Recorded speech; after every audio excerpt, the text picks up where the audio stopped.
नमस्कार दोस्तों, कैसे हैं आप सब। आज हम राजस्थान की कला संस्कृति के अंतर्गत जो राजस्थानी भाषा है उसके बारे में बात करेंगे और कुछ ऐसे प्रश्न देखेंगे जो भविष्य में एग्जाम में बन सकते हैं और ऐसे प्रश्न जो प्रीवियस एग्जाम में आए हुए, और इन प्रश्नों के माध्यम से हम पूरा टॉपिक कवर करेंगे जो आपके आगामी एग्जाम होने वाले, जैसे कि वीडियो का एग्जाम होने वाले, वन पार वन एग्जाम होने वाले, उन में काम आएगा। और हर एग्जाम ऐसे इससे एक या दो प्रश्न बनते हैं।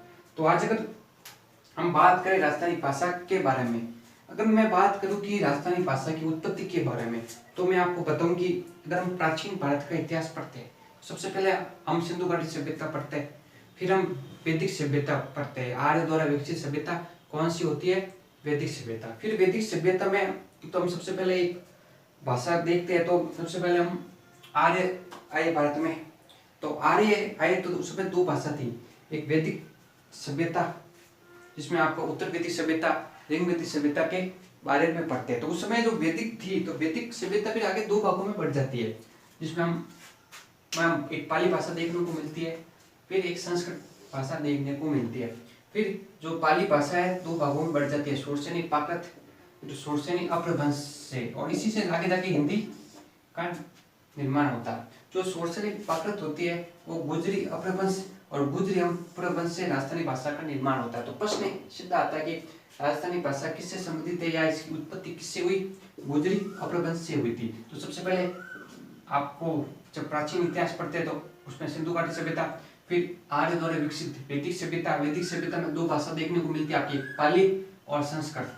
फिर ये तो संस्कृत भाषा हो गई। फिर जो पाली थी जो आगे जाके दो भागों में बटी, ये तो शोरसेनी प्राकृत भाषा और एक शोरसेनी अपभ्रंश, और शोरसेनी अपभ्रंश से हिंदी भाषा का निर्माण देखने को मिलता है। फिर जो शोरसेनी प्राकृत है वो आगे जाके गुजरी अपभ्रंश, और गुजरी अपभ्रंश से राजस्थानी भाषा का निर्माण हुआ। प्रश्न यही आता है कि राजस्थानी भाषा की उत्पत्ति किससे हुई? गुजरी अपभ्रंश से हुई थी।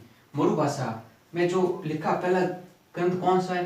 कोलमाया है, जो 835 ईस्वी में लिखा गया, उदयनारायण सूरि द्वारा लिखा गया, जो जैन साहित्य है। और ये आपके जालोर के है। तो पूर्व भाषा में लिखा पहला ग्रंथ कौन सा है? कोलमाया है, जो 835 में लिखा गया, उदयनारायण सूरि द्वारा लिखा गया। तो राजस्थानी भाषा का सबसे पहला वैज्ञानिक वर्गीकरण कौन किया?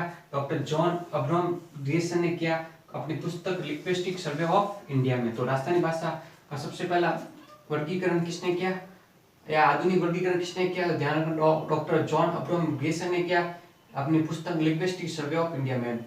मारवाड़ी भाषा का जो साहित्यिक स्वरूप होता है उसको डिंगल कहते हैं। और जो राजस्थान में सर्वाधिक साहित्य में योगदान देने वाली जाति कौन सी है? चारण जाति है। तो मारवाड़ी भाषा का जो साहित्यिक स्वरूप है वो क्या कहलाता है? आपके डिंगल। राजस्थान साहित्य का पहला ग्रंथ कौन सा? वज्रसेन सूरि द्वारा लिखित भरतेश्वर बाहुबली गोड। जो भरतेश्वर बाहुबली गोड है वो वज्रसेन सूरि द्वारा लिखा गया और जो एक राजस्थान साहित्य का पहला ग्रंथ है। मुंडिया लिपि के जन्मदाता आपके कौन है? या राजा टोडरमल। मुंडिया लिपि मतलब मुड़े हुए अक्षरों द्वारा। मुंडिया लिपि से संबंधित कौन हो गए? आपके राजा टोडरमल। और राजस्थान की बोलियों का वर्गीकरण किसने किया? डॉक्टर जॉन अब्राहम ग्रियर्सन ने किया। और प्रश्न है सबसे पहला, ये सबसे ज्यादा प्रश्न पूछा जाता है कि राजस्थानी भाषा की उत्पत्ति किससे हुई? तो ध्यान रखना, गुजरी अपभ्रंश से हुई। तो दोस्तों आज के वीडियो में इतना ही, मिलते हैं अपने अगले वीडियो में। जय हिंद, जय भारत।